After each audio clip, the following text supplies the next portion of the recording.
Hi, everyone. I'm Manisha, the co-founder of masteryhour.org. I've been a teacher and a tutor for 20 years to children K through 12 in 3 countries and 18 different subjects. And I'm here today to tell you some tips for success with your first tutoring session on Mastery Hour. So many of you come with absolutely no experience teaching, and some of you come with a lot of experience. The best way to learn how to teach is to teach, which is kind of a chicken and an egg problem, because how do you become good at a teacher without teaching experience? And we're excited to be able to give you some of that experience at Mastery Hour. So tip number 1, the best way to think about your masteryhour.org tutoring sessions is helping a younger sibling or a friend with a math problem. Most of the students will either bring homework that they're working on, or they'll come with a digital learning app that they're playing. So just by being there and giving them tips as they move along in the way that you would a sibling or a friend is going to really help them a lot to move forward. Second tip, be a friend to these kids. A lot of them have been through trauma. A lot of them have been isolated. So just the fact that you're there, you're smiling, you like them is going to boost their confidence. And first of all, make them happier. And second, give them the belief that they can succeed at what they've set their mind to. So be a friend to your students. Tip number 3, give kids a chance to figure out a problem on their own before you jump in and help them. Often kids, if they think a little bit, are going to come to the answer themselves. So rather than just jumping into an explanation of how to solve a problem, it's great to ask them questions. What do you think? Do you remember solving this problem before? Is there another similar problem you can draw their attention to that they've solved? And actually, by giving them this time to think, you're sending them the subtle message that you believe in them, that they can figure it out. This is incredibly powerful and helps to cultivate a growth mindset in the kids. So give your students a chance to figure it out themselves before you jump into it and explaining, and really only use explanation as a last resort. Try to ask them questions that will help them get to the answer. Number 4, when in doubt, model learning. It will often happen that you come across a problem that you don't know. It might be that you're tutoring physics, or it could be that it's just a certain common core way of solving a long division problem that you've never heard of before. This is a great opportunity to screen share and search the web with your students. Go on Google. You can even go on YouTube and see if there are math videos about how to solve these problems. Really approach it the same way you would if you were trying to solve a difficult problem that you don't know.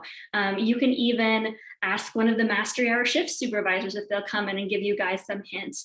So this is really exciting because it shows to your students that there's stuff that you don't know too, even though you're this bright older kid. And it also demonstrates to them how they can solve problems that they don't understand. So if you don't know how to solve a problem, don't panic, just learn along with your child. I've taught languages that I don't know. I've taught math and science concepts I don't know. I think this is a really great way to model grit, pushing past frustration to solve problems.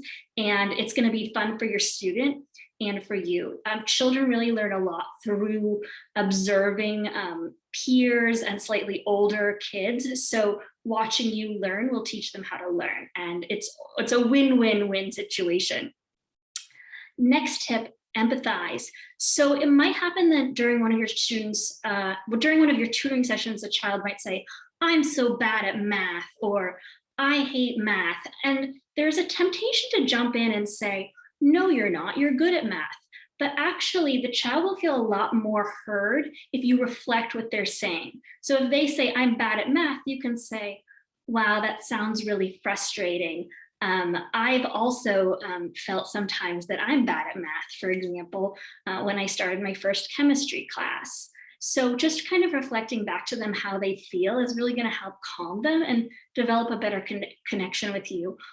Also, when you praise hard work instead of character, it gives the student the opportunity to get better. So for example, if you say, I know you're highly capable, I believe that you can push past through your frustration and solve this, that's something that they can always apply. They can always work harder to solve something out. If you say, you're good at math, that's not something they really have control over. So it makes them feel disempowered. So make sure to empathize with your student. If they are having a bad day, say, oh, I'm sorry that you're feeling sad today, and just sit with it. If they're feeling happy, you can reflect that too. Sometimes it might happen that you might not understand what a child is saying. Perhaps it's they're young and they're not pronouncing well. There might be audio issues. They could have an accent that you're not used to hearing.